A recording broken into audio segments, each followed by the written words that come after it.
I rode into Mineral Flat on a Tuesday in October with $40 in my coat pocket, and a mare with a split hoof that needed replacing before the hill country winter set in.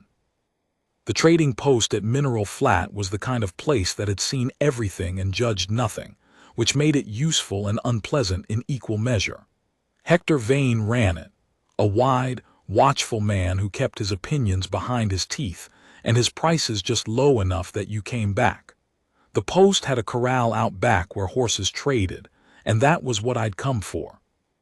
I wasn't looking for anything particular. A sound animal, clean legs, good withers. I'd know it when I saw it. What I saw in the far corner of the corral was a gray. Not a common gray, not the washed-out blue-gray of a horse that's been a gray since birth. This one had the kind of coat that shifts in the light, silver to white to something almost blue depending on how the sun sits. Tall, deep through the chest, standing apart from the other animals the way certain horses do, not from fear but from preference. He had a brand on his left shoulder I didn't recognize, not a rancher's mark, not a standard army stamp, something I hadn't seen. I asked Vane about him. Vane said he'd come in with a man named Dorsey 2 days prior.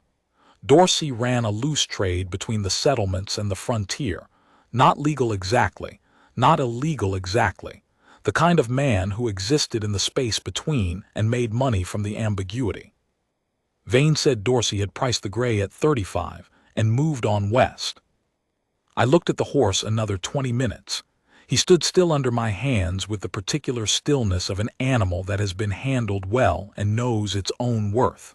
No flinching, no showing white at the eye, just that steady gray appraisal, the way a good horse looks at you when it's deciding whether you're worth its time. I bought him for $32, kept the other 8 for feed and 1 night's lodging, and led him to the water trough. It wasn't until the next morning, when I was saddling him in better light, that I got a long look at the brand. I'd been a frontier scout for 11 years, from 1860 to 1871, attached to 3 different army posts across Texas and the territories. In that time I'd learned to read the country, grass bent wrong, water that smells of alkali upstream, a fire ring that's 3 days cold versus 1. I'd also learned, in the way you learn things you'd rather not know, a good deal about the bands that worked the Llano Estacado and the country south of the Canadian River. The mark on the gray's shoulder was not a brand, not in the rancher's sense. It was a paint mark, small, precise, worked into the coat in a pattern I recognized from 7 years prior, when I'd been attached to a post on the edge of Comanche range, and a man named Lieutenant Forsyth had shown me a captured horse with a similar mark, and told me, with the casual authority of a man who didn't understand what he was looking at, that it was some kind of Indian decoration. It wasn't decoration, it was identification. It meant the horse belonged to a specific band, held a specific status within that band. The mark I was looking at on this gray told me, in the particular language of that system, that this animal was not a riding horse, not a war horse, not a trade animal. It was a band horse, a horse held in common, used for ceremony, carrying a name and a history. I stood with my hand on the gray's shoulder for a long time in the morning light at Mineral Flat, and I thought about Dorsey, who ran a loose trade on the frontier. And I thought about where a man like Dorsey got an animal like this. I knew exactly what had happened. I didn't need Dorsey in front of me to know it. I thought about my $40, of which I had 8 left. I thought about my split-hoofed mare, who needed replacing and still did. I thought about the 200 miles of difficult country between Mineral Flat and the nearest edge of Comanche Range, and what a man riding into that country alone with a band horse could expect to find waiting for him. Then I saddled the gray, tied my mare to the back of the saddle, and rode north. I want to be clear about why I did it, because I've had occasion to explain it since, and I've never found a way to make it sound sensible to people who weren't there. The honest answer is that I knew what the horse was, and I knew how it had come to be in that corral, and I knew what it meant to the people it had been taken from. And I had 30 years of living behind me that had taught me, slowly and at some cost, that there are things you do because they're right and things you don't do because they're wrong. And if you start making exceptions to that based on personal inconvenience, you will eventually become the kind of man who sells a banned horse at a trading post in Mineral Flat for $35 and rides west. I didn't want to be that man. I'd come close enough to it in my Army years that the distance still felt thin. So I rode north. The country between Mineral Flat and the Llano Estacado is not forgiving. It is flat in places and broken in others, and the broken places are the ones that will kill you if you don't know them. Arroyos that look shallow and run 8 feet deep after rain, limestone shelves that give way underfoot, dry watercourses that have water 20 feet below the surface and look like ground. I'd ridden it before in the scout years, always with a column behind me and the weight of the Army's authority at my back. Riding it alone with a stolen band horse, I felt the difference. I made camp the first night in a brushy draw with good grass for the horses and a clear sight line north and south. I didn't light a fire. I ate hard bread and jerked beef and sat with my back against a limestone outcrop and listened to the country settle around me. The gray was quiet in the way that horse was always quiet, not the nervous stillness of a spooked animal, but the settled patience of one that understood its situation and was managing it. I'd started thinking of him as the gray, capitalized, because he had the quality of a thing that deserves a proper name even before you know what it is. I talked to him a little, the way I talk to horses when there's no one else around to observe me doing it. He flicked an ear and went back to the grass. I tried to think, that first night, about what I was riding into and what I expected to happen when I got there. The Comanche bands working the Llano in 1873 were in a condition that the Army reports described, with the particular tenured precision of military bureaucracy, as increasingly confined. What that meant in practice was that the reservation system had been pushed hard since 1867, that the buffalo were being hunted to nothing by commercial outfits coming out of the East, and that a people who had built one of the most formidable horse cultures in the history of the continent were being squeezed from 3 directions by forces that had no interest in understanding what they were destroying. I had been part of that system in my Army years. Not the worst part. I had never done what some men did, never participated in what I had seen at certain engagements that I carried with me the way you carry a stone in your boot, always there, never quite ignorable. But I had been present. I had scouted ground for columns that then used what I found to purposes I hadn't fully reckoned with when I signed on at 21. I left the Army in 1871. I filed my discharge papers at Fort Concho and rode south to the hill country, and spent the next 2 years building a small horse operation at Cutter Creek, with the particular single-mindedness of a man who has decided that the rest of his life is going to be arranged on different principles than the first half. I bought a section of land, built a modest house, acquired a small foundation herd, and worked alone. I hadn't been back in Comanche country since I left the service. Riding north into it now, in the October dark, I was aware that my history in that country was not simple, and that the people I was riding toward had no particular reason to make easy distinctions between one former Army scout with good intentions and any other. What I had on my side was the horse. The horse was the argument, and it was the only one I needed to make. I slept a few hours and rode before dawn. The second day out from Mineral Flat, I crossed the first of the Caprock Breaks, the edge country where the flat tabletop of the Llano begins to dissolve into the rough-cut canyons and breaks that form its southern approach. It is striking country in a way that doesn't announce itself gradually. One moment you are on the flat, and the next the earth opens in front of you, and you are looking at several hundred feet of stratified red and ochre and buff stone, dropping away to a canyon floor with a thin line of cottonwood and willow marking a watercourse.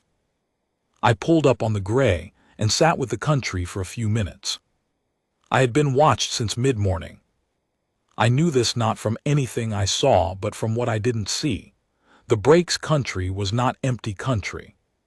It held antelope and mule deer and 100 varieties of bird, and the signs of that life movement at the edge of vision, sound, the behavior of other animals. Tell a man who knows how to read them a great deal about what else is present. What I was reading, in the particular stillness of the draws to my left and the absence of certain birds from the rimrock above me, was that I was not alone and had not been for some time. I didn't change my pace or my posture. I rode the gray at the same steady walk he'd kept for 2 days, with my hands easy on the reins and my rifle in its scabbard and my arms where anyone watching could see them. At mid-afternoon, I came down a long slope into a wide shallow draw with a steep spring at the far end and good grass around it, and I stopped and got down and watered the horses, and I waited. 20 minutes later, she rode out of the brush on the north side of the draw. There were 3 others with her, 2 men who held back at the edge of the brush, with a studied neutrality that I recognized as the particular readiness of people who are waiting to see whether they need to act. And then her, riding down to the spring on a red roan that moved with the easy confidence of a horse and rider who understand each other completely. She was younger than I expected.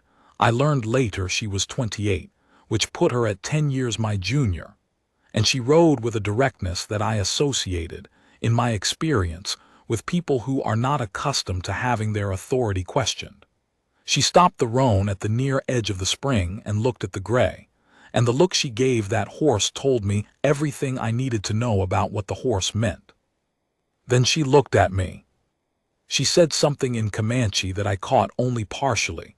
My Comanche was functional, the kind of functional you develop when you need to communicate and not the kind that comes from real immersion, but the words I caught were enough. She was asking who I was and what I was doing here. I said, in the best Comanche I had, that I had brought back what belonged to her people, and that I meant no other business in this country. She was quiet for a moment. Her expression did not change in the way that expressions usually change when someone is surprised. No visible adjustment, no shift of the eyes. Just the same direct assessment, taking in new information without letting the assessment waver. Then she said, in English that was considerably better than my Comanche, "Where did you find him?" I told her, all of it mineral flat Dorsey, the $32, the mark on the shoulder that I recognized. I told it straight, without editorializing, the way you tell something when you want the facts to carry their own weight.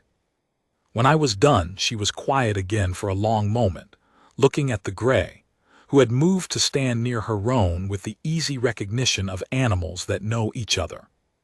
She said, "You paid $32 for him." I said, "Yes." She said, "And you rode 2 days north to return him." I said, "Yes." She looked at me for a long time, not the way people sometimes look at you when they're assessing a threat. This was something more careful than that, more thorough. The way you look at something you're trying to understand before you make any decision about it. Then she said, "My name is Sua. I will take you to my father." Her name, I would learn over the days that followed, meant something close to flower in one translation, and closer to the thing that persists through winter in another, and both were accurate in their way. She did not make conversation as we rode. She said a pace north and slightly west that I recognized as the most efficient line through that country, avoiding the soft ground near the steep drainages and staying to the limestone ridges where the footing was solid. She knew this country the way I knew the hill country south of Cutter Creek, not as a map but as a living thing, reading its moods. I watched her ride and thought, she was sent to assess me, not just to retrieve the horse. She was here because someone decided that the man who rode into Comanche country to return a band horse needed to be understood before a decision was made about him, and she was the one trusted with that assessment. That told me something about her. She spoke to me again after perhaps an hour of riding, not looking at me, her eyes on the country ahead. She said, "You were a scout for the army." It was not a question. I said, until 2 years ago. She said, which posts? I told her. Concho, Griffin, the period at Richardson before that. She listened without reacting, which was its own reaction, the absence of surprise, which meant she already knew or had suspected and was confirming. She said, Forsyth's column, the Tule Canyon engagement in '68. The stone in my boot. I felt it. I said I was the lead scout. I located the camp. I didn't participate in what happened after. She was quiet. I said, I know that distinction may not mean much from where you're standing. She said it means something, not as much as you would like, but something. We rode another mile in silence. Then she said, why did you leave the army? I thought about how to answer that honestly. I said, because I got good at finding things for people who then did what they wanted with what I found, and after 11 years I decided I didn't want to be useful in that particular way anymore. She glanced at me for the first time since we'd started riding. Just a look, brief and level, and then back to the country ahead. She said, that is an honest answer. I said, I try to give those.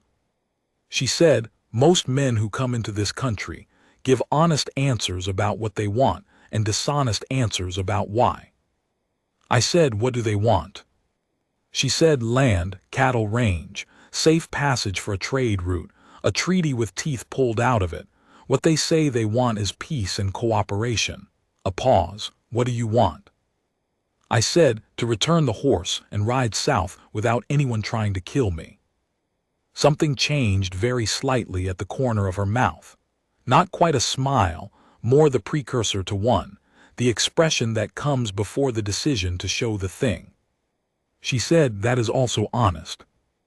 We made camp that night at a place she chose, a wide bench above a canyon with good grass and a view of 3 approach directions, and a spring-fed pool in the rock that was cold and clean. The 2 men who'd ridden out with her set up a separate camp at the east end of the bench, close enough to be present and far enough to give the conversation room. I unsaddled the gray and the mare and picketed them with her roan on the good grass, and I gathered wood and built a fire because the October night at that elevation was going to be cold, and because doing it without being asked seemed right. She watched me build it without comment, and when it was going well she sat across it from me and took out dried meat from her pack and set some on the stone between us in a way that was not quite an offering and not quite a shared meal, more an acknowledgement that the evening required something. I took some and ate it and said nothing. After a while she said, tell me about the horse operation at Cutter Creek. I told her. The section of land, the limestone water, the foundation mares I'd started with, the specific principles I worked by, no horse sold until I was certain of the buyer, no animal worked harder than the land required. I talked about horses the way I normally only talked to myself about horses, which was extensively, and with more feeling than I usually showed about anything. She listened without interrupting. When I was done, she said, you talk about horses differently than you talk about other things. I said, I've had more practice with horses than with conversation. The precursor to a smile again, and this time it arrived, brief and real.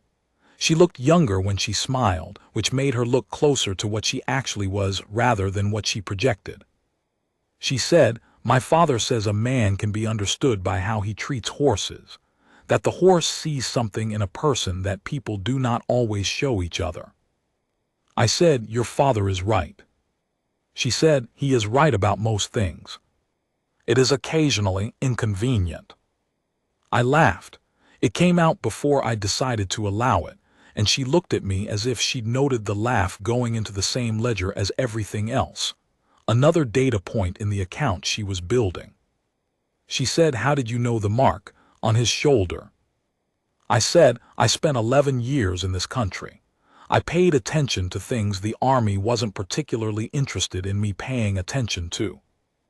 She said, why? I said, because the things a man ignores on purpose are usually the things that matter most. She was quiet for a moment. Then, where did you learn that? I said, from the country, mostly. The frontier will teach you humility if you let it.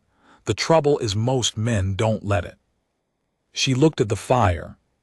The canyon below us was settling into the particular deep quiet of high desert night, not silence, but the layered texture of wind and insect and the distant cry of something hunting. The gray moved in the dark at the edge of the firelight, and she watched him. She said, his name is Pahout. It means the one who comes back. He was born during a hard winter when we lost many horses. He was the first foal of spring. I said, that's a good name for him. She said, he was taken 6 weeks ago. We tracked the man who took him but lost the trail near Mineral Flat. I said, Dorsey is slippery. He knows how to use the settlements as cover. She said, we know his name. We will not forget it.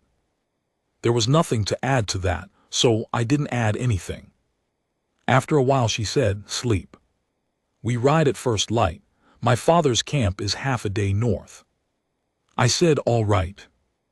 I lay down with my saddle for a pillow and the fire between us and the cold, stars above the rim of the canyon. And I thought about the fact that I was sleeping in Comanche country on the second night of a ride I'd started on $40 and a decision, and that the woman across the fire had decided, provisionally and with conditions I hadn't been told yet, that I was probably worth taking to her father. I thought that was about as much as a man in my position could reasonably hope for on a Tuesday in October. I slept. She woke me before dawn without speaking, just a hand on my shoulder, brief and impersonal, the way you wake someone when the information to be conveyed is simply, it is time. We broke camp in the gray pre-dawn and rode north in a silence that had changed quality from the day before. The wary, measuring silence of the first hours had become something more comfortable, not easy, not without edges, but no longer the silence of two people deciding whether the other is a threat. More the silence of two people who have taken the measure of the immediate situation and found it manageable. She rode ahead, setting the pace and the line, with the 2 men behind and me between them, not hemmed in exactly, but arranged in a way that was clearly deliberate and that I respected as practical. I was not yet a known quantity. She'd made a provisional decision. The rest of the band would make their own. The country as we went north changed from the broken caprock edges to something more open, long rolls of grass with draws running east. The sky enormous in that particular way of the Llano, where the land is flat enough that you can see the weather coming from 30 miles away. The morning light came in low and golden from the east and lit the dry grass so it looked like something worth painting, which is not how I usually think about grass. I thought about Sua, who had given me half her dried meat and told me the horse's name and watched my laugh go into her ledger. I thought about the assessment she was making and the report she would give her father and what would determine which way it went. I didn't try to manage it. There was nothing to manage. You are what you are in the end, and the only argument you have is the one made by your actions over time. I'd returned the horse. I'd ridden straight and kept my hands where they could be seen and answered her questions without performance. That was the case. The verdict would be what it would be. At mid-morning, she dropped back to ride beside me. She said without preamble, "My father will ask you questions. Answer them the same way you answered mine." I said I intend to. She said he speaks good English, better than he lets on to most people who come to him. I said I'll keep that in mind. She said he will ask about your scouting years. He knows the engagements, the dates, the names. He has a better record of those events than the Army does. I said I imagine he does. She said, "Are you afraid of that?" I thought about it honestly. I said, "Number afraid would imply I think I can hide something. I can't and I don't intend to." She looked at me sidelong. I said I carry those years.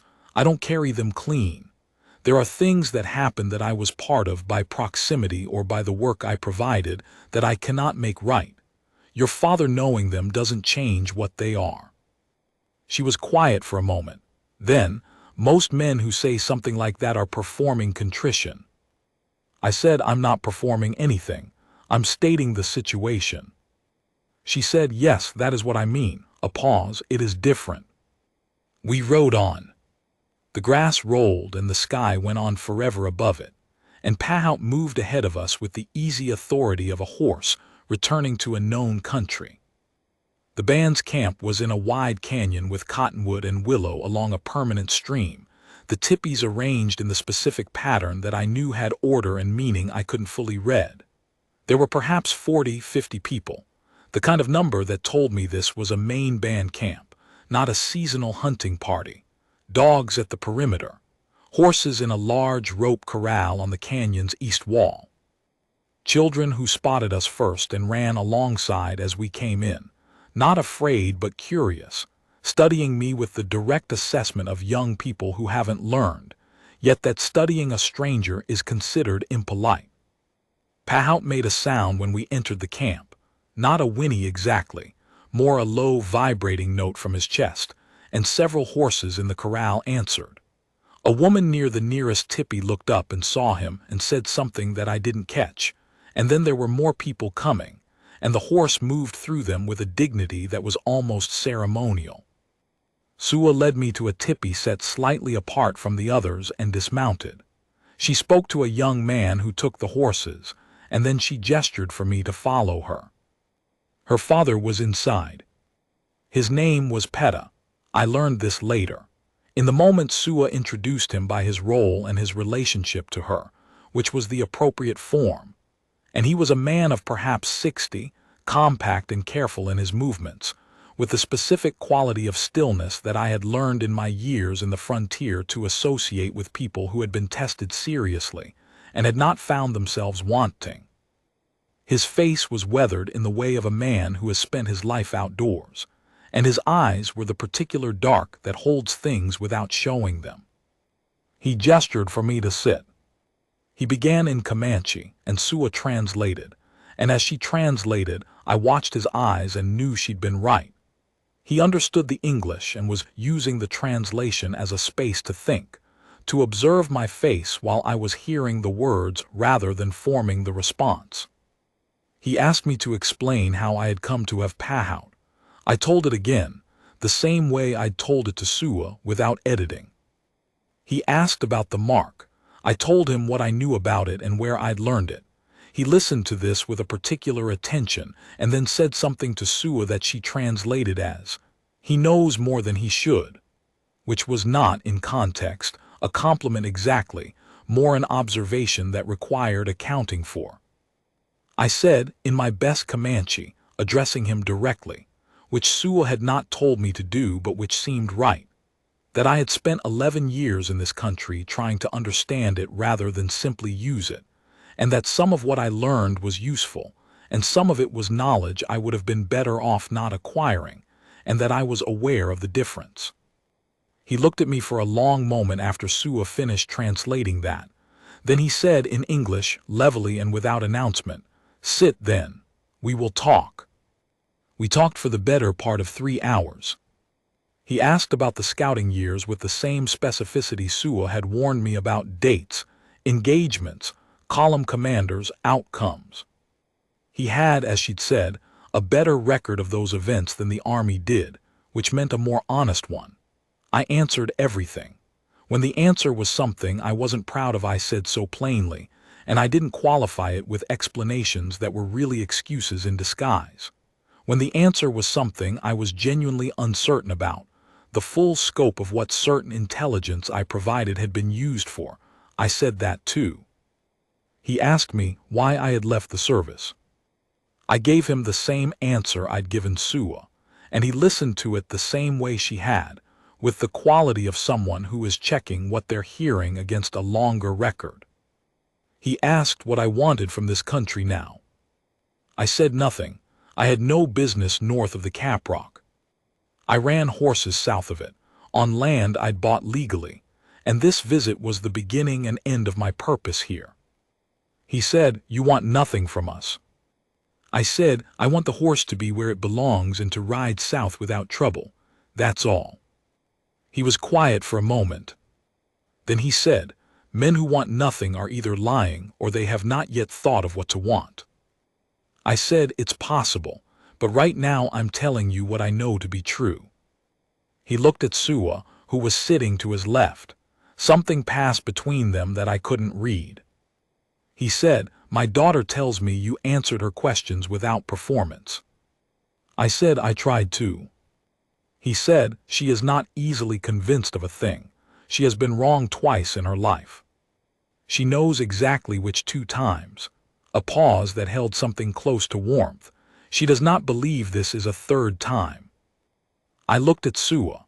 Her expression gave nothing away, but she was looking back at me without the measuring quality of the first day, something more settled than that, a person who has reached a conclusion and is watching to see if the conclusion holds.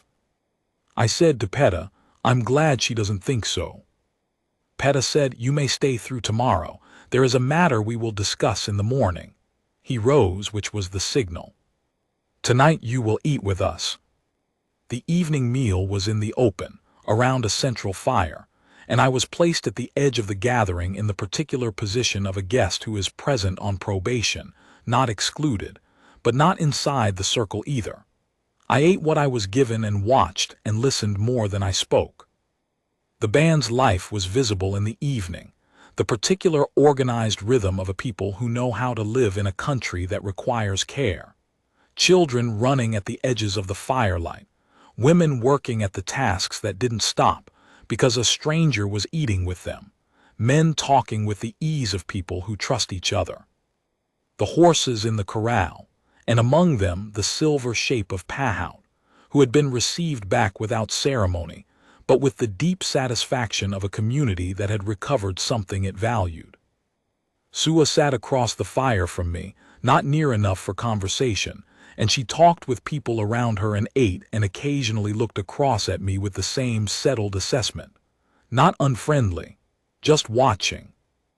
A boy of perhaps 12 came and sat near me, not next to me, but near enough to be deliberate about it, with the frank curiosity of someone who has decided that observation from a reasonable distance is the appropriate approach.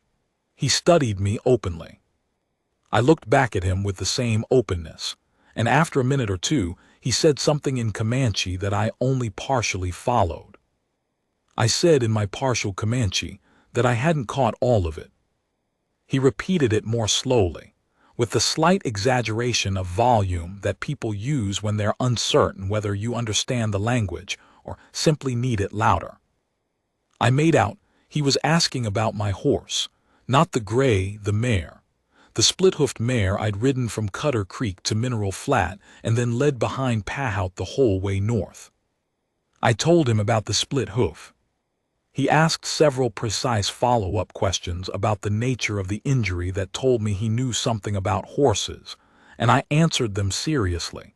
And by the end of the exchange, he had the look of a person who has received useful information and is filing it away. He got up and went somewhere, and a few minutes later he came back with an older man who looked at my mare's hoof in the firelight and said something to the boy, and the boy translated into slow, careful Comanche for my benefit. There was something to be done for the hoof. Would I permit it? I said yes. They led the mare away. I sat with my food and the fire and the evening, and thought that this was either the most elaborate horse theft in the history of the frontier or a piece of straightforward human decency, and given everything I'd seen today, I was betting on the latter. Sua appeared beside me as the fire began to die down. She said, the boy is named Tosa. He has a gift with horses. Your mare's hoof will be packed and treated tonight. I said, thank him for me. She said, he is already thanked. He does not do it for thanks. She paused. He is 12 and he has already named 6 horses and 2 of the names have held. I said, that's a serious record. She said, he will be important, said it simply as a fact about the weather. Then, my father wants to speak with you in the morning before you ride south. I said, I'll be there. She said, "He will offer you something. I want to tell you this before he does so that your answer is given freely and not from surprise." I waited. She said, "Dorsey, the man who took Pahout. He has been moving through the frontier settlements for 2 seasons. He has taken horses before, not always band horses, not always Comanche, but always from people who have no easy legal recourse. He knows how to operate in the space between jurisdictions." I said, "I know that space. I spent 11 years in it." She said, "My father will ask you if you would be willing to be a point of contact between the band and the settlements south of the Caprock, not a trader, not a negotiator. Someone who knows both countries and can be trusted to carry true information in both directions." I was quiet for a moment. She said, "I have told him it is your decision and that it should not be asked as a favor owed for the horse's return. The horse's return is its own thing. This is a separate question." I said, "What does he think I'll say?" She said, "He thinks you will say yes." I told him I wasn't certain. A pause. "I think you will say yes also, but I wanted you to know that I am not certain and that not being certain is the honest position." I looked at her across the dying fire. In the low light, with the canyon walls above us and the stars coming out over the rim, she had the quality of a person entirely in their own place. The ease that comes from being exactly where you belong, doing exactly what you were shaped to do. I said, "Tell your father I'll hear the proposal in the morning and give him my answer then." She said, "That is the right answer for tonight." She went back to her own fire.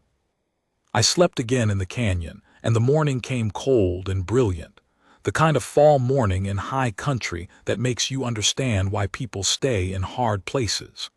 The cottonwoods along the creek had gone yellow, and the light came through them in pieces, and the creek ran clear over its limestone bed. Tosa appeared with my mare before I'd finished saddling the gray. The split hoof had been packed with something that smelled of pine resin and herbs, and wrapped in a way that was neat and precise. He stood with the mare and looked at me with the frank expectation of a 12-year-old who wants a report. I examined the hoof carefully. The packing was well done, better than anything I'd have managed myself, and I'm not a bad hand with a hoof. I looked up at him and gave him the honest assessment. It was good work. He should trust his hands. He received this with the composed dignity of someone who agrees, but appreciates the confirmation. Then he handed me the lead rope and walked away. I brought the horses to Petta's tipi and stood with them in the morning light. Petta came out and looked at the horses and at me, and he said, without preamble, "I will propose something to you, and you will tell me what is true for you." I said yes. He said, in careful, precise English, what Sua had told me he would say, the role he had in mind, the specific nature of what he needed, the terms on which he thought it could work. He was direct about the limitations and the risks, and about what would happen if the trust was broken. He was not making a threat. He was describing the nature of the arrangement, which required that its violation would end it permanently, and that both parties needed to understand that before agreeing. I listened to all of it. Then I said yes.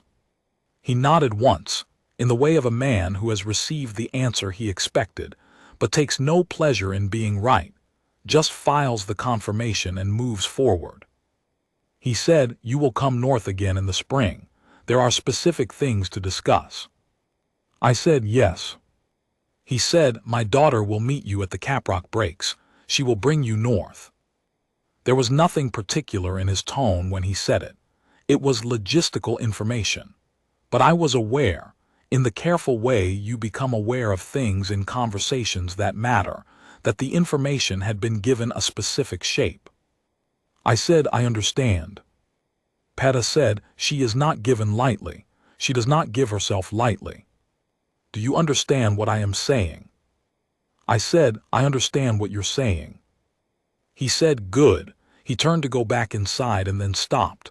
"The man Dorsey, when you find him." I said, "I'll find him." He said, "Do not bring him to us. We do not need that.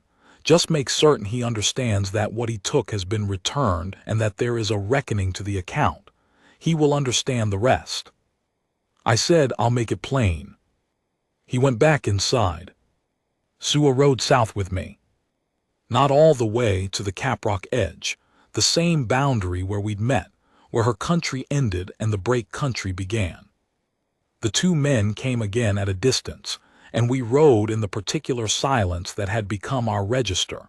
Not absence, but the presence of things that didn't need to be said to be known. At the top of the Caprock break, where the ground fell away south toward the flat country and Mineral Flat and the long road back to Cutter Creek, she stopped. I stopped beside her. Below us the country rolled south in the morning light, golden and enormous. Behind us the Llano stretched north under a sky that had the depth of October at altitude. She said, "You will come in the spring." I said, "I will come in the spring." She said, "There are things I want to ask you, about the hill country, about Cutter Creek, about the horses." I said, "I'll bring answers." She said, "I will have questions you haven't thought of yet." I said, "I expect so." She looked south for a moment, the way people look at country they don't know, mapping it in the imagination against what they do know. She said, "I have never been south of the Caprock." I said, "It's different country, greener. The limestone breaks are something in spring." She said, "You will show me." It was not a question, and it didn't need to be. I said, "Yes." She looked at me with that level assessment, and then something in it changed, not the assessment itself, but the quality of it, as though the ledger had been closed and the account tallied and the outcome recorded. A finality that was also an opening, the way certain decisions feel when they're the right ones. She said, "Pahout was born in winter and came back in the fall. My father says some things know how to find their way home even when home has moved." I didn't have an answer for that. I wasn't sure one was needed. She turned the roan and rode north, and I watched her go until she was a shape against the grass and then a movement and then nothing, and the Llano was just itself again, enormous and particular, keeping its own counsel. I turned the gray south and rode. I found Dorsey in January, which took longer than I'd hoped and less than I'd feared. He was wintering at a settlement called Breck's Crossing, 2 days east of Mineral Flat, operating his trade from a rented room above the dry goods store with the casual confidence of a man who doesn't believe there are consequences he can't maneuver around. I rode in on a Wednesday morning and found him at the store's back counter. He was a middle-sized man with the particular look of someone who has gotten away with things for long enough that he no longer wastes energy thinking about whether he will. He looked at me when I came in and didn't recognize me, which told me he didn't know who I was. I told him my name and told him I'd been the buyer of a gray horse at Mineral Flat in October. He remembered the horse. He said the animal had been a legitimate purchase from a party he declined to name, which was the formulation of a man who has a ready story and is watching to see if you'll press. I said I'd return the horse to its owners. He looked at me for a long moment and reassessed. I said plainly that the horse was back with the Comanche band it had been taken from, and that the people who held his name and his movements on the frontier had long memories, and that the account of what he'd taken was noted and not forgotten. I said this without threat and without particular heat, just the facts of the situation, the way I'd given Sua and her father facts. I said that there were people south of the Caprock now who knew the country north of it better than they had in October, and that the space Dorsey operated in between jurisdictions, between worlds, in the gap where a man could trade things that didn't belong to him and expect no reckoning, was smaller than it used to be. He said nothing. I said I'd find a different territory. I left him with his ready story and his rented room, and rode back toward Cutter Creek through the January country, which was gray and cold and quiet in the way that country gets when it's deciding what to do with the rest of the winter. I wrote to the land office in 2 settlements about Dorsey-specific methods, which I knew in enough detail to be useful. I wrote to a man I'd served with who was now a marshal in the Eastern Territory, someone whose authority crossed jurisdictions in a way mine didn't, and told him what I knew. These were not dramatic gestures. They were the kind of careful, patient work that doesn't announce itself but changes the shape of things over time. I don't know exactly what happened to Dorsey after that. I heard he moved his trade south and east, which put him in a less useful position. I heard later that he'd been brought up on charges of a different variety in a different jurisdiction. I didn't follow it closely. My part was what it was. Winter at Cutter Creek was what it always was, the particular quiet of a one-man operation in the off-season, the horses requiring their regular work, but the pace slowing to something almost contemplative. I repaired fence and kept the ledger and worked the young horses in the cold mornings, and in the evenings read what I had and thought about the spring. I thought about Sua. Not in a way that required managing, just in the natural way that a person occupies your thinking when they've made an impression that has not finished settling. I thought about the fire on the canyon bench, and the way she'd given me half her dried meat without making anything of it. I thought about the ledger quality of her assessment, and the 2 times she'd been wrong and the way her father had said it, with the specific warmth of a man who loves the person he's describing exactly as she is. I thought about Pahout's name, the one who comes back, and what she'd said at the Caprock's edge about things that find their way home even when home has moved. I thought about the spring. In February, I wrote to a man in San Antonio, who I knew was in contact with reservation officials and settlement representatives, and told him about the arrangement I'd made, not its details, but the general nature of it, and asked whether there were particular matters south of the Caprock that needed a point of contact who knew the country both ways. There were. I began the work of being useful in the way I'd agreed to be, which was slower than a dramatic gesture and more durable. In March, the hill country started its turn, the live oaks putting out new growth, the limestone breaks greening up along the watercourses, the light changing from the flat winter white to the warmer, angled light of early spring that makes the country look like itself again. I made ready to ride north. She was at the Caprock Breaks when I arrived.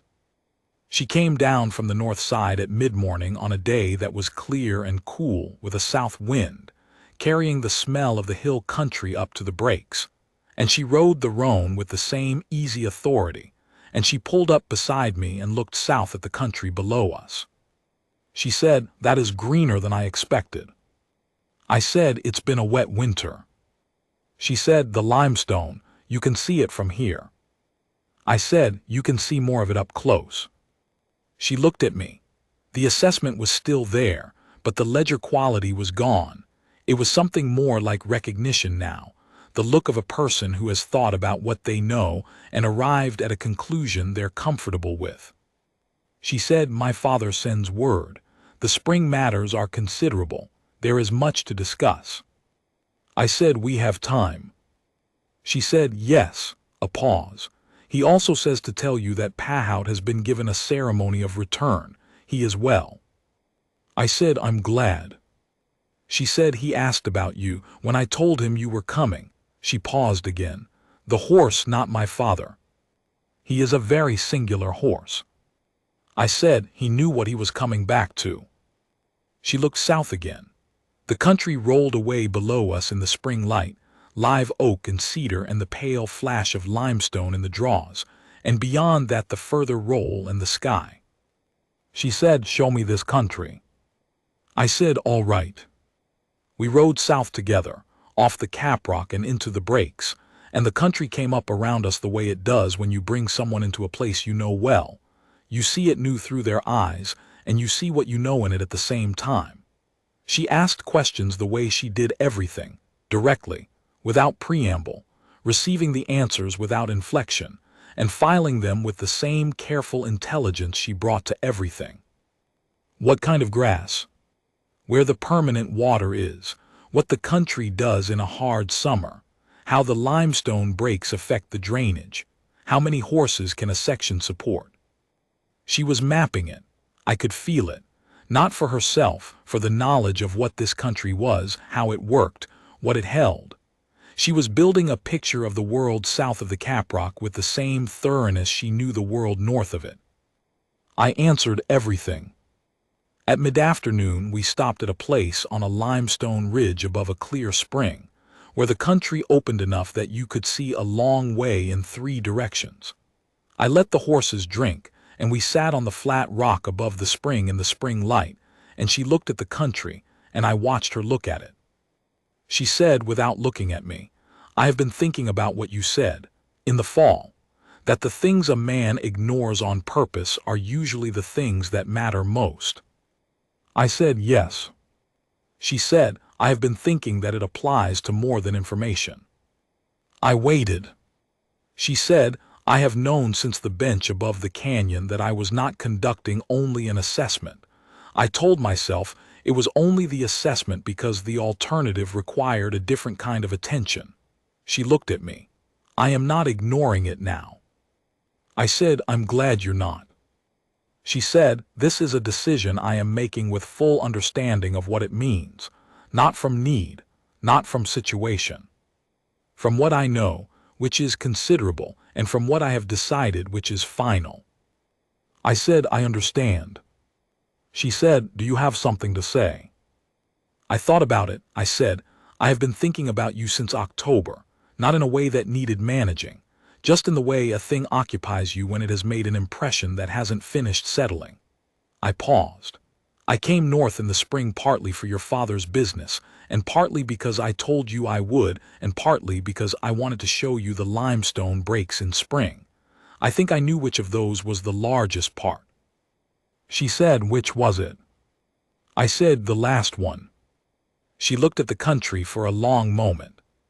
The spring ran below us, and the live oaks moved in the south wind, and the sky went on to the horizon in every direction. She said, "The breaks are something in spring. You were right about that." I said, "I usually am about the country." The precursor to the smile, and then the thing itself, and this time it stayed. She looked like exactly who she was in that moment, a person entirely in possession of herself, choosing something she wanted with the full authority of her own judgment. She said, "We will ride south to Cutter Creek. I want to see the horses." I said, "Yes." She said, "And then north. There is a great deal of business to attend to. You and my father have much to discuss." I said, "I've been preparing." She said, "He will test you. He tests everyone twice, once when he thinks they don't know it and once when they do."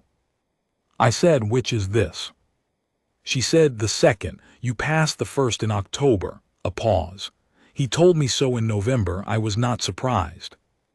We sat a little longer in the spring light, and then she stood and dusted her hands against her riding clothes and looked north and south and chose north first. She said, "South first, the horses, then north." I said, "South first." What I can tell you about the years that followed is this. The work between the band and the settlements south of the Caprock was slow and difficult and occasionally discouraging and periodically useful in ways that mattered. It was not heroic work. It was the work of a man who knew both countries and was willing to carry true information in both directions without editing it to suit either audience. And over time, that consistency built something that wasn't trust exactly. Trust was too large a word, given everything, but was a working relationship with enough substance to be worth keeping. Dorsey did not come back to that stretch of frontier. Others like him came and went, and the arrangement we'd built meant there were eyes in both directions, and several things that might have become serious incidents were deflected before they became serious. I am not telling you this was a solution. It was not a solution. The forces bearing down on the Comanche bands in those years were not things that one former scout with a horse operation and a point-of-contact arrangement could solve. The reservation system, the buffalo hunters, the settlement pressure from the east, These were large things, and I was a small instrument moving in the margins of them, and I knew it. What I did was what I could do. That has to be enough, and most days it was. Sua came south to Cutter Creek in the spring of that first year, and in the spring of the one after that. She did not come to stay. That was not the arrangement, and she was not a woman to be asked to give up her country and her people and her father for the sake of simplicity. The arrangement we built was, like most real things, more complicated than the easy shape of it would suggest. She spent the spring months south of the Caprock, and I rode north in the fall. We divided the year along the Caprocks, edged the way the country itself was divided, not broken in two, but two distinct things that belonged to each other by being in relation. I added 3 mares to the Cutter Creek herd based on a bloodline conversation she had with Tosa, who had come south once to look at the horses, and who had given each of the 3 a name that held. 2 of those names held. The third, he said later, had been provisional and he'd known it at the time. She taught me more Comanche than I'd managed in 11 Army years, which told me something about the quality of instruction. I am still not fluent. I am adequate in the way of a person who has put genuine effort into a language that is not his, and accepted that adequate is what he will be, and that adequate is worth something. I told her about Elsa. Not Elsa, I had no Elsa, no buried wife.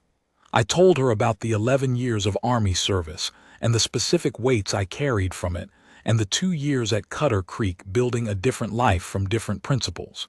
She listened to it in the way she listened to everything, with full attention, and without the need to respond immediately.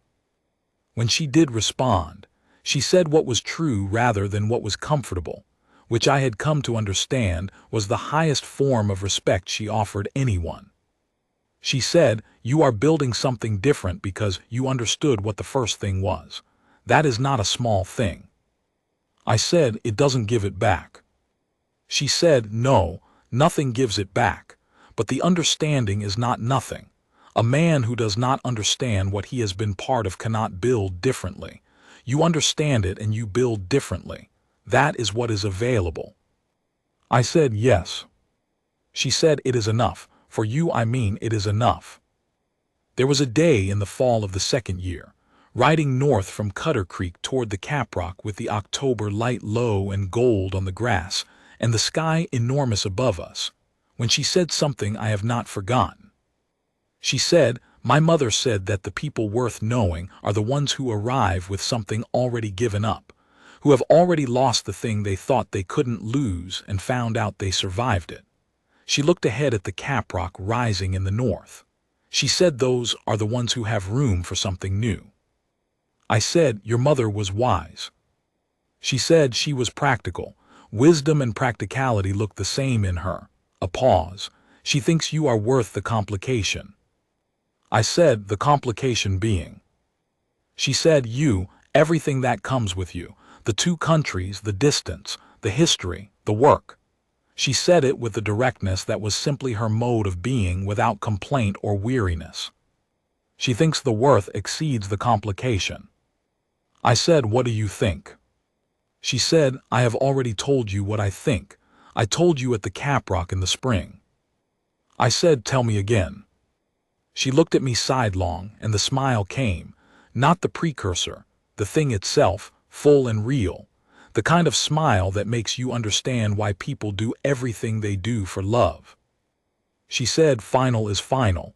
I do not repeat my decisions." I said, "I know, I just like to hear it." She shook her head with the particular exasperation of a person who has decided to tolerate something they find endearing and won't admit it.